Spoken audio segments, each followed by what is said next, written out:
Hey, good morning. I'm Patricia Murphy. Happy New Year. It's January 1st, the time of year when many of us reevaluate our priorities. Reading more is a common New Year's resolution, and KUOW's podcast Meet Me Here explored this on a recent episode. Specifically, they looked into the phenomenon of men reading less than women, and less than they did before. The data behind the claim is complicated, but the narrative that men aren't reading is widespread. But some books are able to break through, like The Boys in the Boat by Daniel James Brown. It's about the UW rowing team that won a gold medal at the 1936 Berlin Olympics. It's a book that sold millions, drawing men to tears and back into literature. Host Katie Campbell talks with author Daniel James Brown about what resonated with so many male readers and why many books don't, and book recs to get anyone reading. In The Boys in the Boat, a nonfiction story, we meet this group of men who are rowing their way to the 1936 Olympics. They build genuine relationships with each other, their families, and with themselves. But Dan didn't commit to this narrative initially. He actually worried that these men everyone resonated with once the book was out would be too wholesome, too corny, not manly enough. So we're going to start there. Hey, Dan, thanks for being here. Thanks for having me. So this isn't our first time chatting, but I want to go back to this thing that you told me. Why did wholesome men worry you? Why was that maybe going to be seen as corny? Well, I mean, because for the simple reason that men are always more complex than we tend to think of them, particularly in the sports world, for instance. And The Boys in the Boat was, on one level about a sport. And so it was really important to me to particularly in Joe Rance's case, to paint an honest and complex portrait of him. And so that involved showing his vulnerabilities as well as his strengths. And Joe Rance is the central character of The Boys in the Boat. Right. He's one of the rowers, one of the boys. And he goes through a lot in his life that you get into. Yeah. I mean, Joe is basically broken at the point where you begin reading the book. He has been abandoned by his family. He's living alone in a half-finished house in the woods out in Squim. He can't really trust anybody in the world at this point. His own family has turned against him. And he's 14, 15 years old. So he's about as broken as a kid can get. And that's really sets up the arc of the story. And what I found compelling about that story was that he goes from that state to a very transformed state by the end of the book. What he goes through heals him and makes him whole. The moment I realized that after I first met him, I saw that would be a great arc for a story, but also it really spoke to me personally because I've seen young men who are broken and identified with their plight, and so it was a chance to examine that. Yeah. So where does the fear of portraying the whole person come from? Is it cultural? Is it generational? Or is it really just like the sports theme in particular could contain you? Yeah, I mean, I think it would have been easy to fall into that, to simply dwell on the miraculous victories and the triumphs and the good things along the way, because, I mean, good sports writing, to be honest, does often track both the lows and the highs, but it definitely leans into the triumphs and the highs. This story is nonfiction, and so I had the burden of telling the true story of what Joe went through. But it made it, in my mind, a much better story that he had started from the place that he started. And I just felt it was really important to show the complexity of all that he went through. Yes, so despite the worry, you did portray them as wholesome. What felt important to you about showing young men as wholesome anyway, whatever anybody would think of that? Sure. I was once a young man. Surprise! I am certainly not anymore. And so just on a personal level, I thought it was important to talk about the vulnerabilities that Joe felt, because I felt many of those same vulnerabilities. I was a very anxious young man. I went through I was bullied. I had a really difficult time as an adolescent, pre-adolescent. Not of the same sort that that Joe Rance had in the book, but still, I know what it's like to feel broken. And so on a personal level, that meant a lot to me to be able to tell that story, not in terms of my own life, but looking at somebody else's life and getting those same messages across about what heals a young man, what kinds of things gets a kid out of that situation and into a better place. Yeah. Okay, so there is a narrative and some data that suggests men are not reading as much. Not as much as women, not as much as they used to. But I'm curious about what works and your experience. What literature are you connecting with today, Dan?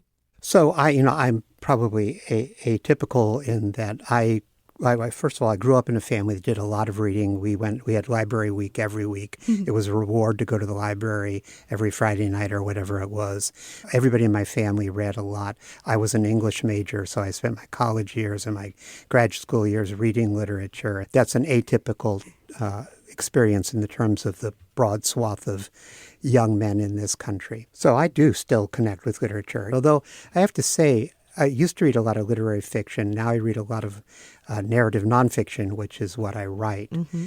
I do read a certain amount of fiction, and reading is still enormously important to me. There are tropes about women that I get really sick of in literature, like the mentally ill / unreliable woman narrator. It's been done to death. Are there male tropes that you're really sick of? Well, I don't have a lot of tolerance for the kinds of things that we now call toxic masculinity. So, for instance, I was a big fan of Hemingway when I was a young man. And as I've gotten older, I've become less and less a fan of Hemingway. I mean, he's still brilliant, absolutely brilliant writer and can be appreciated on a lot of levels. But that sort of toxic machismo thing that Hemingway had going on, I no longer have any tolerance for at all. I really want to read more nuanced portrayals of the male psyche than I think come across there. So there's also a lot of cultural conversation about redefining masculinity. We see it in movies and social media. But do you see books participating in that? Sure, I think books absolutely should. It is challenging to get people to read books right now, or increasingly. I saw some very discouraging statistics yesterday. I think it's 56% or 54% of Americans read below a sixth grade level. Wow. So, and there was a story recently to the effect that even at very elite colleges like Yale and Stanford, students are coming in saying they have never actually been asked to read an entire book. So when they get to Stanford or whatever and the syllabus calls for a book every week, they're just horrified. They have never been asked to read a book-length work. Wow. There's just no doubt reading books broadens your horizons. It teaches you empathy. It teaches you how to absorb different points of view. And certainly it teaches you what appropriate or inappropriate concepts of masculinity and femininity are, and everything in between. So the more you read, the broader your reading is, the more options you see in terms of how you define your sexuality or your masculinity or your view of yourself. It just increases your options for identifying yourself and your place in the world. So I think, whatever kind of reading people are doing helps to some extent. I think books that explore the human psyche, whether they're fiction or narrative nonfiction or history or biography, all those do the same thing in that sense. Each time you read a book, you increase the scope of your understanding of the world and your place in it. And part of that for young men is the place of masculinity and what masculinity means has meant in past cultures and past times and what it means now. I think a lot of your books are great examples of redefining masculinity. But let's tap into inspiration, folks you admire. Do you have any tips for people who are looking for books that successfully redefine masculinity and connect to modern men? Yeah, For me, to some extent, it's a matter of going back to define masculinity, looking at history. One book that I'm a huge admirer of, and again, this is narrative nonfiction because that's mostly what I'm reading these days, but Laura Hillenbrand's book, Unbroken, about a guy named Louis Zamperini. I mean, if you want to talk about a tough guy, Louis Zamperini was tough, but he was also, both during the time frame of the book and later in life, he was a very compassionate human being. He was a decent person. He wasn't in any way toxic in his masculinity, despite the horrors he experienced during World War II. Actually, I look to past generations sometimes when I'm trying to think about what a man is and can be in the world. What should a man be in the world? I draw a lot from past generations. Now, I'm an older man, and so to be honest, I don't know if that works for a 30-something-year-old man. But that's where how I'm working on it. So even though you might be older than some of your readers, your books clearly connect with millions of readers, especially men, especially the boys in the boat. Yeah. But we're hearing overall concern about connecting with male readers today. So correct me if I'm wrong, but you did not grow up in the digital age with the internet and TikTok. No, I'm afraid not. And Instagram. Oh, I don't think that you're afraid not, Dan. I think that's a good thing. I see what you're saying. Yes. But do you think about that generation when you write today? The newer generation? Yes. I do. I mean, frankly, the books I'm writing, I know that my audience skews quite a bit older. That said, I'm always interested in pulling in younger readers. One of the things we've done with the last two of my books is we've created young reader editions aimed at middle school kids. And those have actually done quite well. Just anecdotally, I get emails from teachers and parents sometimes saying, wow, this is the first time my kids sat down and read a book straight through. Wow. So I'm talking now about The Boys in the Boat in particular. I didn't really realize till after the book came out, but almost immediately after it came out, I started getting emails from men who said, I just finished your book and I've got tears in my eyes. It gave me chills. Or I get, I have conversations with women who say, God, my husband, that's the first book he's picked up in 15 years and I couldn't get it out of his hands. Actually, I don't mean just to toot my own horn here, but I think that story, there was something about it that surprised me, which was the extent to which male readers were moved by it.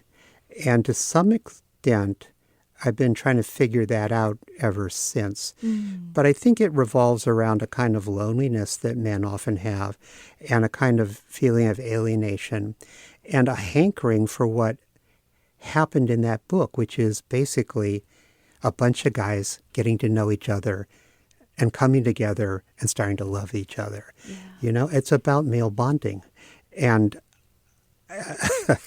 as I say, I didn't fully appreciate that myself until after the book came out. But I think that's one essential thing that men are looking for is how to reconnect with people generally, but also in particular sometimes with other men. How do you get close? How do you bond with other men? And I totally get that because I do remember what it's like to be a young man, fairly. And it's easy to feel alienated and alone in the world, particularly when you're an adolescent and all these weird stuff's going on in your head. And so I'm sort of digressing here. But I do think that books that speak to men doing things with other men having an interesting relationship with other men, I think there's a need for more of that. Okay, so you know that feeling, Dan, when there's just a void. You've been reading the books that could make you feel seen, heard, valued, humanized, maybe smarter, sexier, intelligent, empathetic, etc. Books that make you feel something. It is time for recommended if you like books for literary men. So this could be anything, Dan. If someone asks you for books with male characters that feel real and complicated, what would you recommend? So I guess because I'm an English major, mostly I'm looking back at classics, the kinds of things I read in college. So I'm going to be looking at Dickens, for instance, or Faulkner, those kinds of classic writers.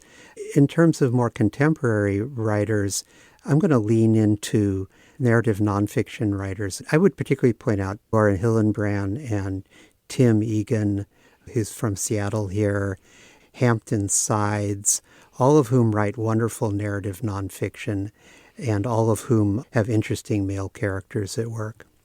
I think one book that I particularly liked is Hampton Sides recently came out with a book called The Wide, Wide Sea, and it's actually about the voyage of Captain Cook. And it's interesting both because it's told very well, and obviously it centers on a male character, Captain Cook, but it also, unlike previous books about Cook, it takes into account the views of the indigenous people that he met along the way on that voyage, which is something that hasn't been done before. So it's a really good example of narrative nonfiction that's centered on a male character interacting with the wide world and having interesting experiences.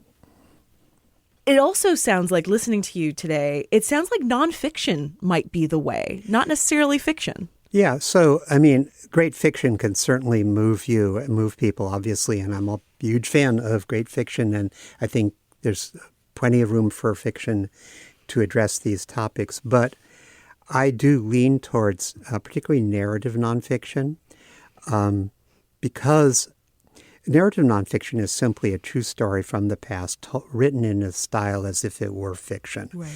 So it can explore the scope of human emotions pretty much as effectively as a novel can, and yet remain a piece of nonfiction.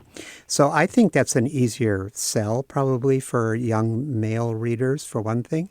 A lot of these stories revolve around action and interaction with the physical world or sports or some kind of adventure. So things that might just on the surface seem more attractive to a 15-year-old boy or a 30-year-old young man, but they can pull them into a world where deeper things are happening. Complex struggles, psychological struggles, internal struggles are working themselves out, as they do in a well-wrought novel. I want to double down on your recommendation for Jon Krakauer. I love everything he writes. Into Thin Air, it was an incredibly detailed accounting of a tragedy on Mount Everest. Yeah. Everybody knows Into the Wild. But I would particularly, for this conversation, recommend Where Men Win Glory, which is about Pat Tillman, an American football player who left his pro football career and enlisted in the Army after the 9/11 attacks. But don't worry, folks. It is not rah-rah about dying in an unnecessary war. Pat Tillman's story is super nuanced, and I really appreciated how Jon Krakauer approached it. I will also recommend a piece of literary fiction that I read recently, The Ministry of Time by Kaliane Bradley. It's a fascinating concept where they have created time travel, and they're testing it by going back and saving like one person from a tragedy. And one of the people they save is a captain, I believe, on the Terror, the British expedition that got caught in the Arctic. And he's brought back into the modern times, and through obviously a fiction lens, he's experiencing this incredibly new world and experiencing falling in love with someone in this new world. And even though it is completely fictionalized, I felt it really did justice for that male character. Right. He was wonderful, and I did not expect to love the book as much as I ended up loving. What about if you want to better interrogate masculinity on the page, even the classics? Do you have English major tips or approaches here? I don't think I have a specific tip, except that the more broadly you read, the better you are able to interrogate anything. But certainly your own self-concept of masculinity falls into that category. So as I say, I grew up in a reading family. I was an English major. So I spent much of my childhood and my youth absorbing different concepts of masculinity, some of them very exaggerated and things I wouldn't want to adhere to now as I become more mature. I think it's more the broadness of my reading that for me has worked effectively to figure out what masculinity means for me. I think when I read, I'm always putting myself in the place of the principal character. And if that principal character is a male, then I'm learning something about how that particular male persona interacted with the world and how it faced challenges and how it reconciled difficult situations. And so each time I read a new book with a new male character, I'm getting another perspective on, okay, how can you be in the world and be a man? And rather than try to identify one of those writers, I think I just encourage people to read broadly and get multiple points of view on the whole issue of masculinity. Daniel James Brown is the author of The Boys in the Boat, as well as several other fantastic works, and a KUOW Book Club alum. Dan, thank you so much for this conversation. Oh, thanks for having me. It's been fun. That was an episode of Meet Me Here with Katie Campbell. It's KUOW's Arts and Culture podcast. Find more episodes of Meet Me Here and more arts and culture event recommendations in the KUOW app or your favorite podcast app. Thanks for starting off 2026 with us. This episode was produced by Brandy Fullwood. The Seattle Now team is Andy Hurst, Brooklyn Jamerson Flowers, Caroline Chamberlain Gomez, Paige Browning, and Vaughn Jones. Greg Kramer does our theme music. Seattle Now and KUOW Public Radio are members of the NPR network. I'm Patricia Murphy. See you tomorrow, and happy reading in 2026.